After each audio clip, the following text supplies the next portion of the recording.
So you're friend? Your product is health and safety now? So how did you deal with the lion excursion? Touching the big fives?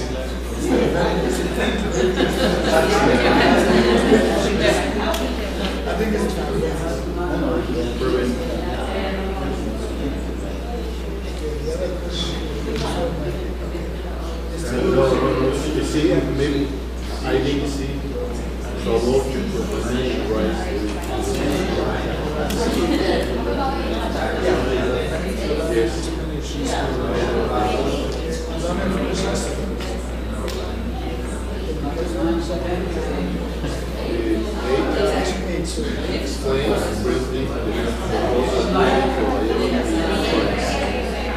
they covered the business agreements of Summers, the developers, covered a building, there is Okay, we continue with the film. You still have some time to fill in the gaps after the end of the presentation, so we just will continue with Clay, and then you have some more time after this presentation to hopefully fill your gaps. You will like that effect. All that.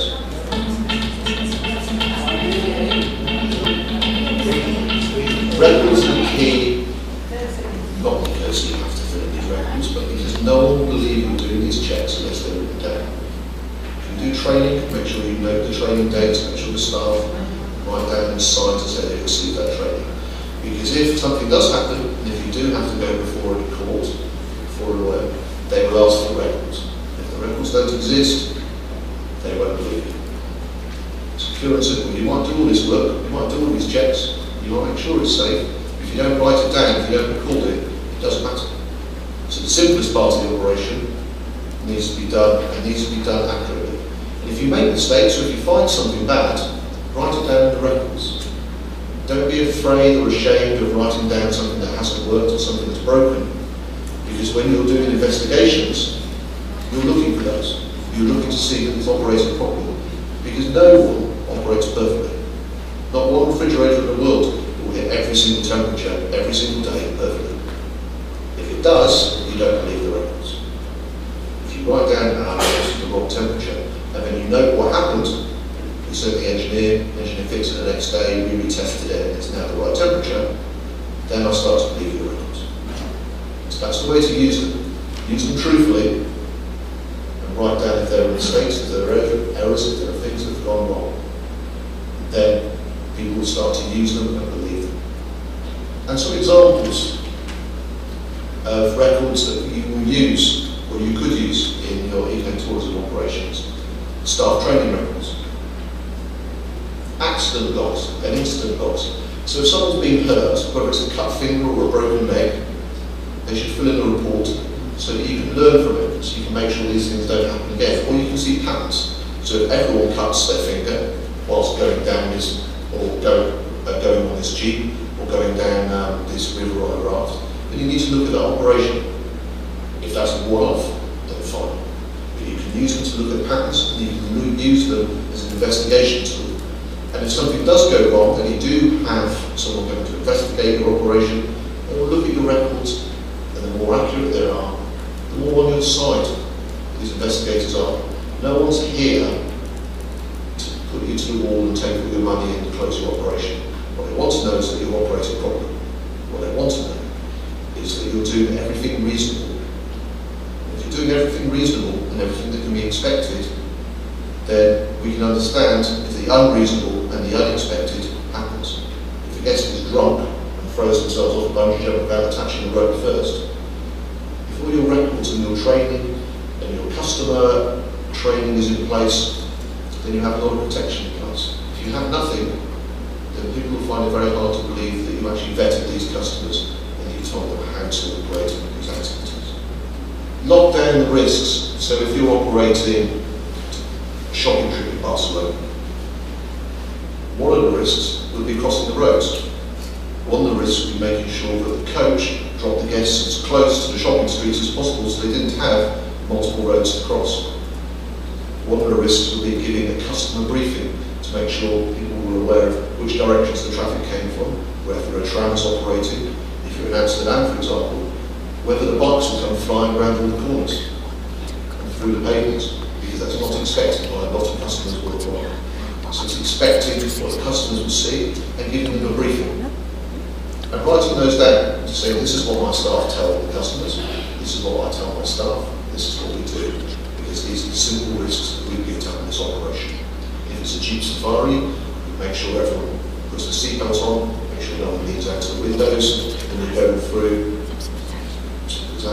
making sure the driver's licensed, sober, and has regular training sessions.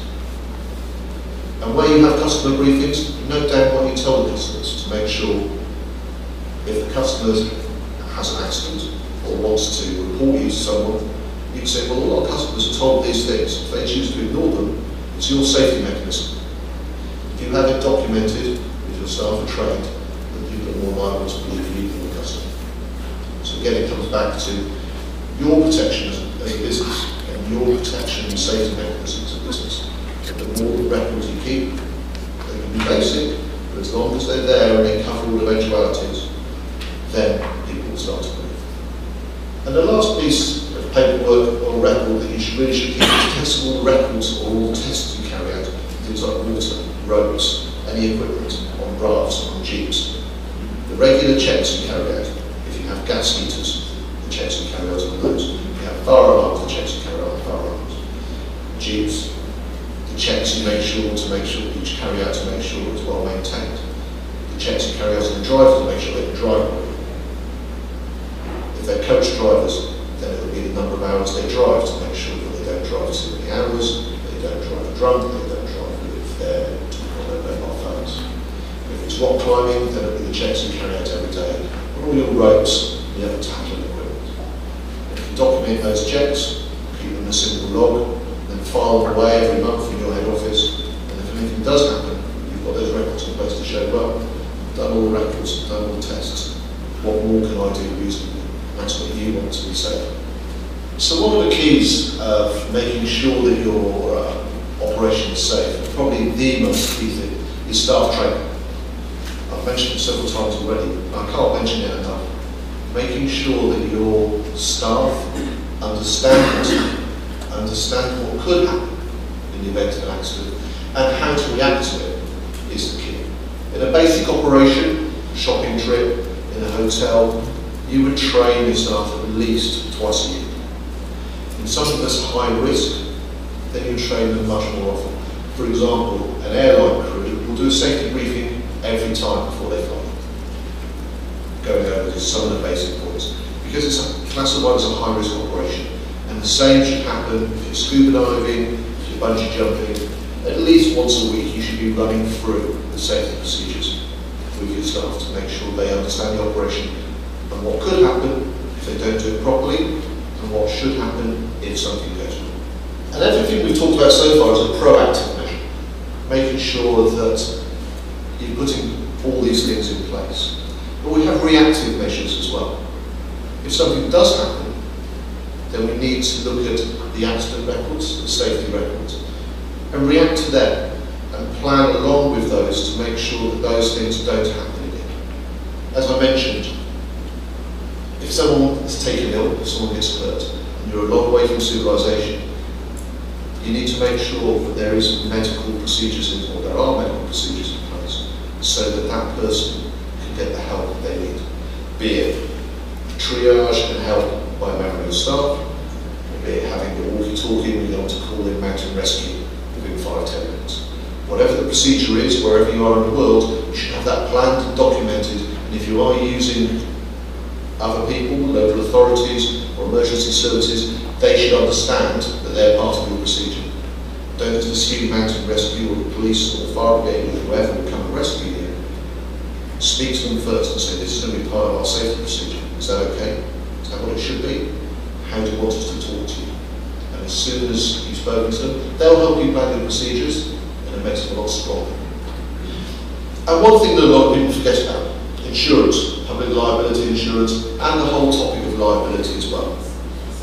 Public liability insurance is something that a lot of your clients will ask for. If you're going to tour operators, travel companies, they will ask what your level of public liability insurance is.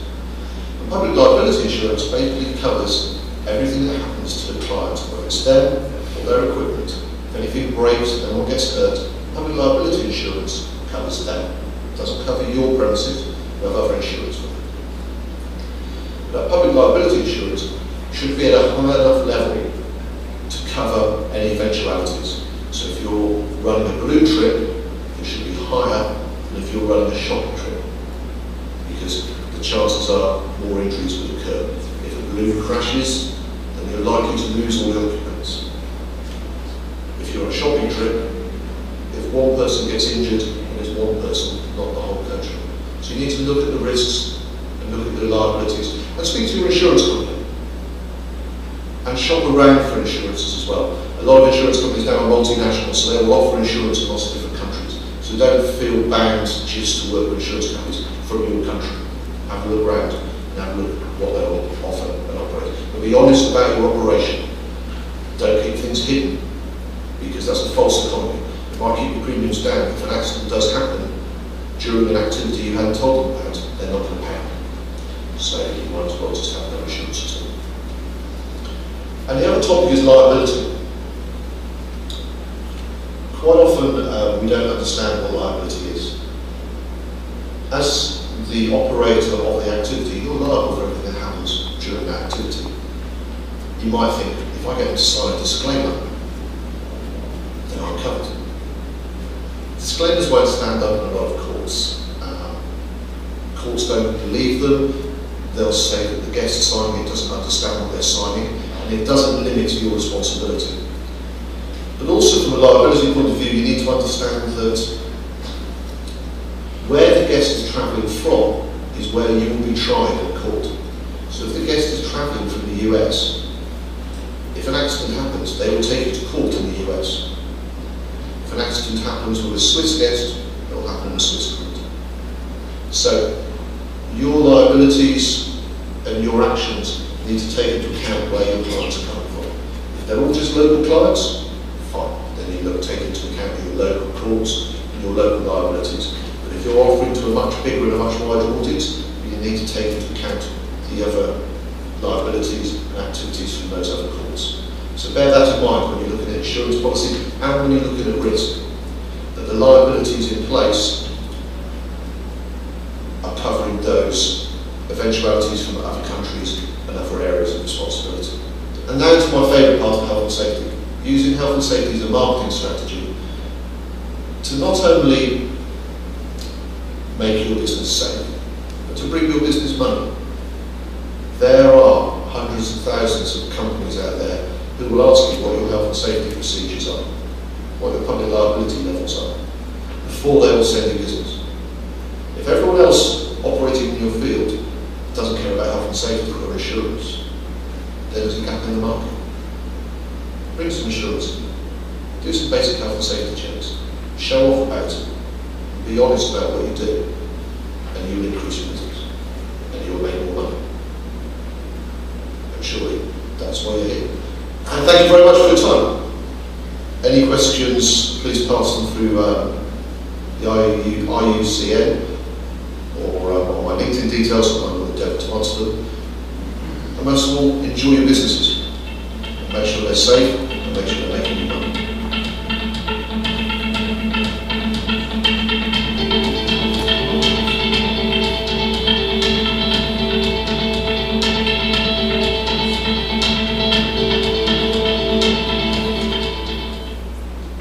Okay, thank you very much, Clay.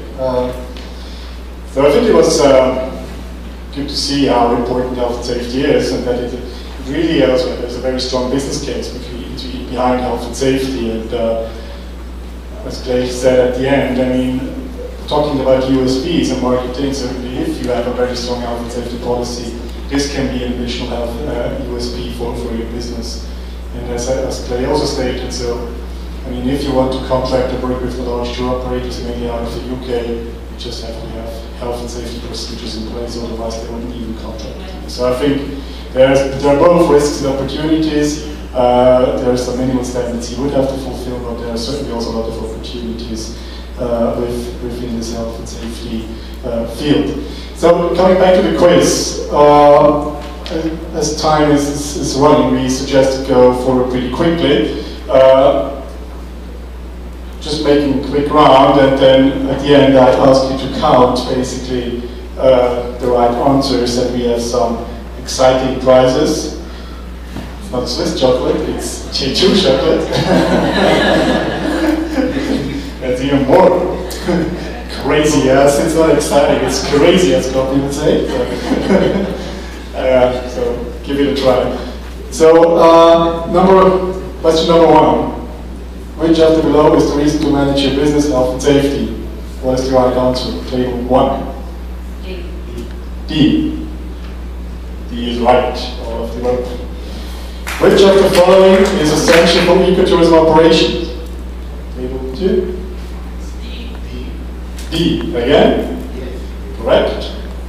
Then, next question. In general, what is the most common cause for injury/accidents?